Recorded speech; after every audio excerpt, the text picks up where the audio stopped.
Thanks, Mark. Good morning. Good morning. It's wonderful to be here. Yes, it is. Yes, thanks, Judy. This morning, the new talk title that you just heard, what does church or a spiritual center mean to me, usurped the title that I thought was going to happen today. It seemed only right and holy for me to share with you what I understand in my own spiritual unfoldment at this time. What do I say church or a spiritual center is? That is, how do I define it? And what does it mean to me? What it means to me establishes it in my hierarchy of values so that my actions in the outer are aligned with what I say is important. Not surprisingly, it's just so much fun to have the right book with the right scripture, I call it, wisdom teaching arrive at the same time. The short inspiration comes from Pema Chodron, the Buddhist nun, in this book that landed in my space this week.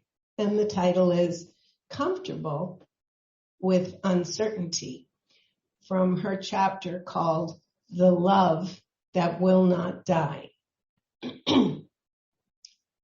She says, on the journey of the spiritual seeker, the path goes down, not up, as if the mountain pointed toward the earth instead of toward the sky. Instead of transcending the suffering of all creatures, we move toward turbulence and doubt, however we can. We explore the reality and unpredictability of insecurity and pain, and we try hard not to push it away. And the truth is that Tony Robbins taught me a long time ago, there's trying and then there's doing. And so our assignment, certainly if you're willing to join me, is to be willing not to push the suffering, whatever it is, not to push it away, but to sit with it, to allow it, and above all, to be conscious of how important it is to allow others to suffer.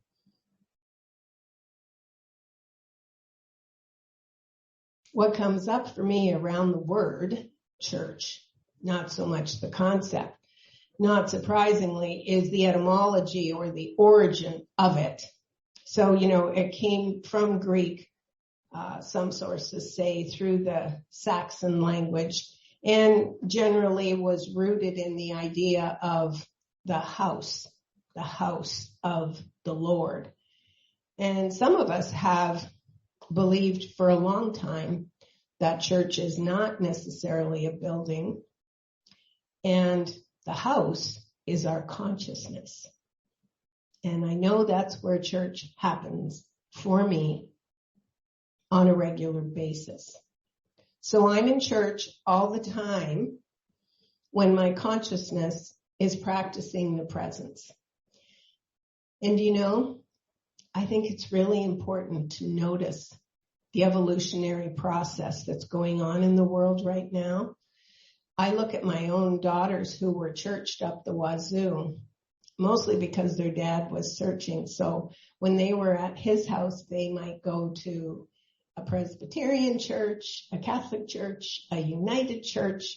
And I even remember the kids coming home and saying they had been to a Mennonite church, which is wonderful.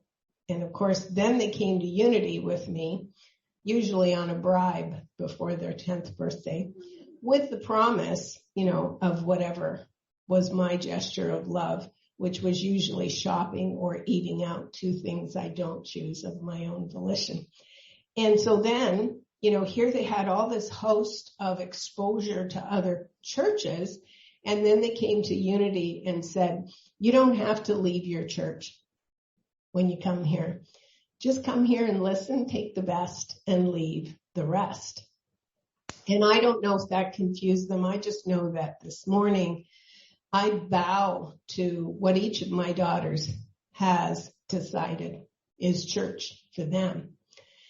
My oldest daughter finds church in the Rocky Mountains on a regular basis. She needs to be in nature. She needs to be close to pristine water. And in the case of this week, she needs to struggle with cleaning her car because they've had a foot of snow and she can't go shopping. That's her church.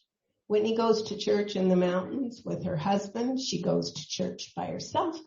And now she takes Maverick, her 3-year-old son, with her when she goes to church. Interesting that my youngest daughter does church every Friday night around 8:00 on Zoom with her chosen family, which is comprised of 6 couples who have dedicated this time to healthy, intimate relationship. So every Friday, whether one is in California, one is in New York, a couple of others are in the GTA in the Toronto area, but at 8:00 Friday night, they do church because they come together to be positive, to celebrate life, and above all, to give thanks for their countless blessings. So because my consciousness has been able to accept these various definitions of church, on the way here, I thought, some of these parking lots at churches, certainly for most of us, in our lifetimes, we can remember when those parking lots were jammed. And so I thought, I'm going to pay attention to where the parking lots are that are jammed. Because, of course, in my short drive here from the tunnel, it's much more populous than when I leave home and go to the tunnel. So it looks like church happens at gymnasiums. Isn't that wonderful? Healing the body, a Unity belief. It happens at Starbucks, and I don't know what that particular one means. And then I also noticed that it happens at McDonald's. And I bless all those churches. We giggle and we laugh because we may still have some vestiges of a predefined definition of church. And yet we say we are Unity and we leave no one out. So I love all those churches. I love this sanctuary, which for many of us is a place of safety, of love, of learning. And as often happens for me as a student and as a teacher, when I'm seeking greater understanding of a concept like church or a spiritual center, I go first to what I know it is not. So it is not a place where I want to go and have things prescribed to me. It is not a place where I want to be reminded of all the various ways that I could carry an albatross of guilt, remorse, or regret. Been there, done that, no thank you. So that's not church for me. And there are a couple of you who were at a preliminary membership meeting. So you guys who joined me there, you'll recognize these. But I guess what I'm inviting you to do this morning is before the fun that we're going to have at our next gathering after service is to just truly take that question in at depth. Why do I come to Unity? What is church for me? And what do I say a spiritual center is? So I think it was a month and a half ago, I stumbled on what Unity was defining itself as, which, as you know, because, we've all been in this philosophy a long time, it takes a long time before we stop stammering when somebody says, Unity, is that like Unitarianism? No. Oh, well, what do you guys believe? And there you are in the clutches. And I love it that I found this by chance, in the writings of Charles Fillmore's grandson. And early in his leadership role, he said that church in unity terms can be defined as having these 4 pillars. So I ask you to notice which of these resonates with you. I know that it was the best summary or synopsis that I've ever seen, and perhaps for you, one of these 4 may not resonate. Maybe you have your own you'd like to tell me about later. So Charles Fillmore Jr. defined a unity church, and some of us have been in other unity gatherings where the word church was abandoned because the muckety-mucks who do the research in headquarters had definitively ascertained that that word evokes, provokes, and connotes mostly negative stuff. And so that's neither here nor there because we can attach too much to a word like church. It's a word. But for me, above all, my church in my consciousness and when I'm here in this setting is about healing. The opportunity for healing, the reality of healing, and the finality of healing one thing and then going on to the next. Here's what Fillmore Jr. said. A unity church is one which strives to be psychologically healthy. That works for me because it would seem to me the first step in being psychologically healthy is being willing to take responsibility and ownership for everything in my life. So that's the first one. All unity churches likely strive to be psychologically healthy. Secondly, unity churches strive to be scientifically sound. And I hearken back to the first line of Science and Health with a Key to the Scriptures. I know that Reverend Donna shared with me some of her steeping in Christian Science. And the first line really centers me. I often think that's scientific and it's true and it's real. And it says, to those leaning on the sustaining infinite, today is big with blessing. To those leaning on the sustaining infinite. So in a second, I can check if that's what I'm leaning on. So that's the scientifically sound. The third one is a unity church is intellectually challenging. I can certainly assert that. We were saying this morning in the class that Myrtle represents the heart, the love, the female, the nurturing, and Charles was the intellect. And isn't it interesting that according to whatever standards, Myrtle had a formal education. Charles did not, but I'll tell you, this is a place to come if I'm ready to be intellectually challenged. And all I have to do to remind myself of how challenged I feel in our teachings is to pick up the Metaphysical Bible Dictionary. So a Unity Church is a place where I can come. It's a healing center where I can be intellectually challenging. And for me, certainly not last, and thereby not least, is that a Unity Healing Center offers the opportunity for spiritual satisfaction. So it behooves each one of us to look at all four of these and see if that's part of why we ascribe to this philosophy. Is it part of why we come to church?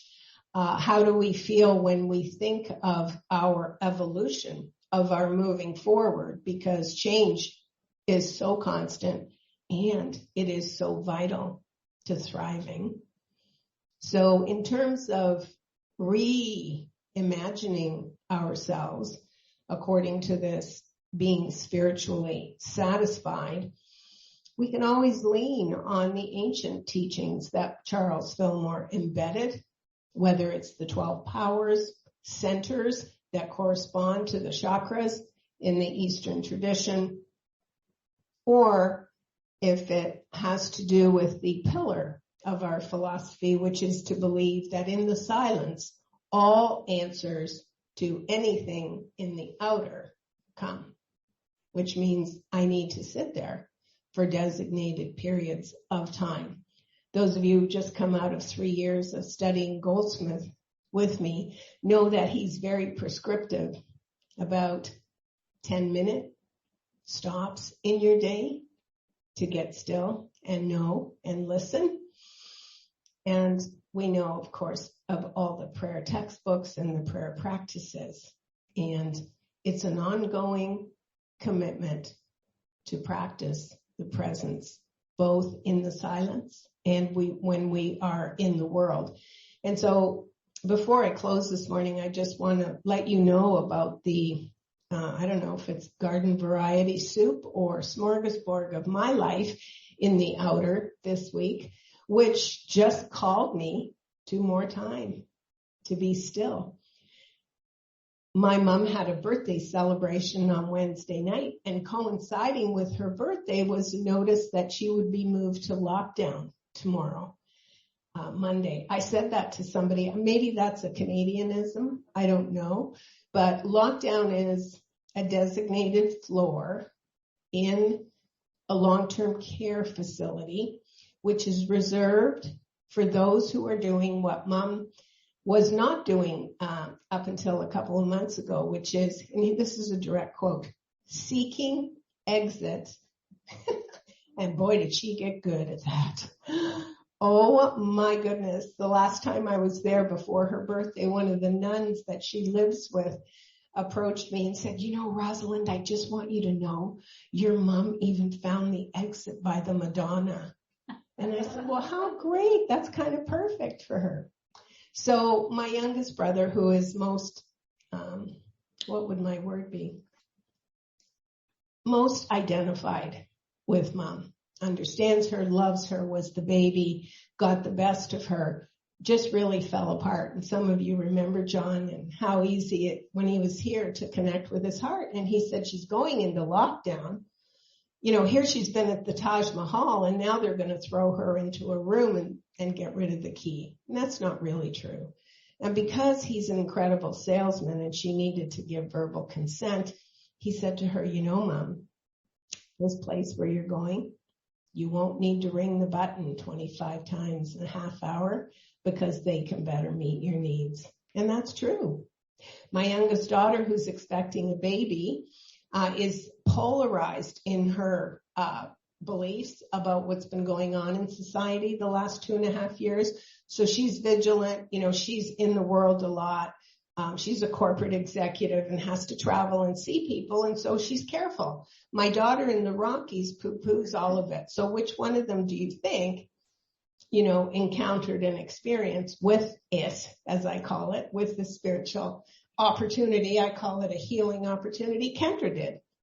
The one who's most ensconced in unity teachings and the one who was most careful. And she rallied in 3 days.